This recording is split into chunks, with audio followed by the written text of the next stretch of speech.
क्या था operation wrath of God? Israel ने कैसे 12 साल तक आतंकियों को ढूंढ ढूंढ कर मारा था? हमास के हमले के बाद इसराइल की खुफिया एजेंसी मोसाद पर सवाल खड़े हो रहे हैं, लेकिन इसे दुनिया की सबसे खतरनाक एजेंसियों में गिना जाता है। मोसाद ने अपने 11 खिलाड़ियों की मौत का बदला सभी आतंकियों को मार कर लिया था। इसराइल पर हमास के हमले में हजारों लोगों की जान जा चुकी है। इसराइल में 1000 से ज्यादा लोग गंवा चुके हैं। वहीं गाजा पट्टी में भी मौत का आंकड़ा इसी के करीब है। इसराइल के अस्तित्व में आने के साथ ही पड़ोसी देशों के साथ इस देश के संबंध अच्छे नहीं रहे हैं, लेकिन यह सिर्फ दूसरा मौका है जब इस देश पर इतना बड़ा हमला हुआ है। इस हमले के बाद इसराइल की खुफिया एजेंसी मोसाद पर सवाल खड़े हो रहे हैं। हालांकि मोसाद दुनिया की सबसे खतरनाक एजेंसियों में गिनी जाती है और जवाब में यह हमास के आतंकियों पर ताबड़तोड़ हमले कर रही है। यहाँ हम 1972 ओलंपिक से जुड़ी कहानी बता रहे हैं, जब मोसाद ने अपने 11 खिलाड़ियों की हत्या करने वाले आतंकियों को दुनिया के कोने कोने से ढूंढ कर मारा था। यह 12 साल तक चला था,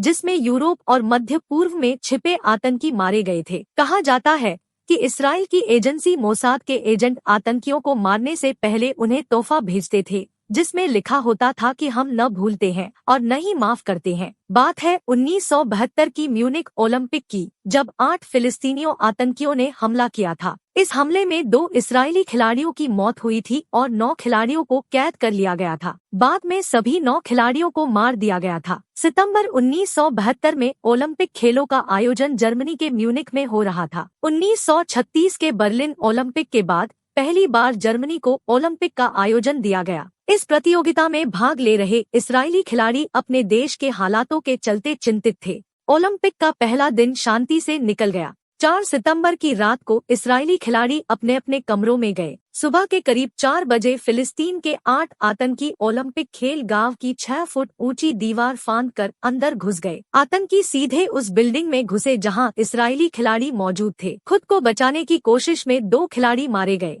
2 खिलाड़ी बच निकलने में कामयाब हुए और 9 खिलाड़ियों को बंदी बना लिया गया। सुबह के 5 बजे तक पुलिस ने घेराबंदी शुरू कर दी और खबर पूरी दुनिया में फैल गई। करीब 9 बजे हमलावरों ने अपनी मांग की एक सूची खिड़की से फेंकी, जिसमें इस्राएली जेल से 234 कैदियों और जर्मन जेल से 2 कैदियों की रिहाई की बात की गई। काफी समय तक बातचीत हुई, लेकिन इस्राएली सरकार ने किसी भी आतंकी को रिहा करने से मना कर दिया। शाम तक आतंकी समझ गए कि उनकी मांग पूरी नहीं होगी, तो उन्होंने कायरो, मिस्र जाने के लिए 2 प्लेन की मांग रखी। इसके बाद जर्मन पुलिस ने ऑपरेशन सनशाइन को अंजाम देने का सोचा, जिसमें बिल्डिंग को उड़ाने का प्लान था, मगर टीवी के जरिए आतंकियों को इसकी सूचना मिल गई। इसके बाद पुलिस ने उन्हें हवाई अड्डे पर पकड़ने का प्लान बनाया, मगर टीवी के जरिए आतंकियों को इस प्लान के बारे में भी पता चल गया। रात 10:30 बजे खिलाड़ी और आतंकियों को हेलीकॉप्टर के जरिए एयरपोर्ट तक पहुंचाया गया,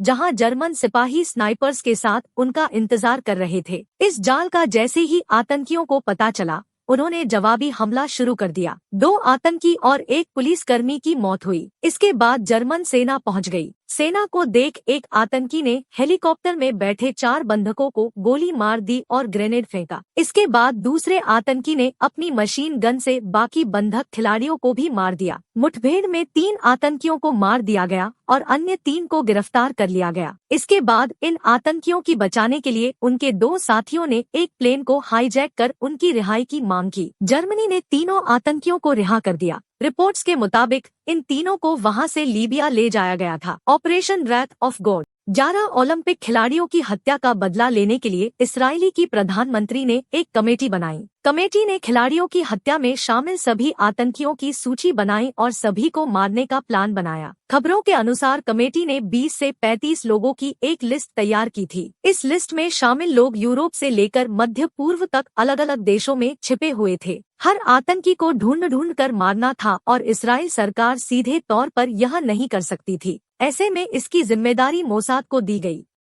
इस ऑपरेशन का नाम रखा गया रैथ ऑफ गॉड, यानी ईश्वर का प्रकोप। ऑपरेशन को लीड कर रहे मोसाद एजेंट माइकल ने 5 अलग अलग टीम बनाई। ऑपरेशन रैथ ऑफ गॉड की शुरुआत 16 अक्टूबर 1972 को हुई। इसी दिन इटली की राजधानी रोम के एक होटल में वेल जेवेतर नाम के शख्स को मार दिया गया।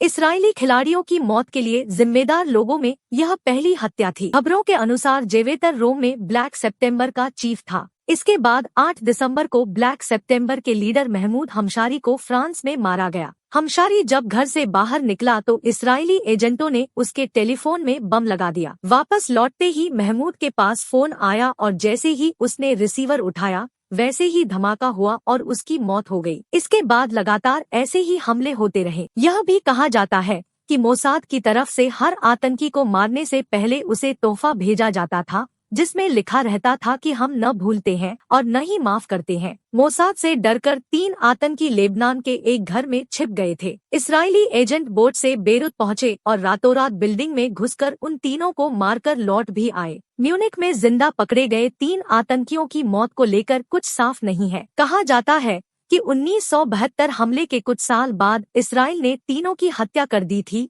लेकिन इसकी पुष्टि नहीं हो सकी है।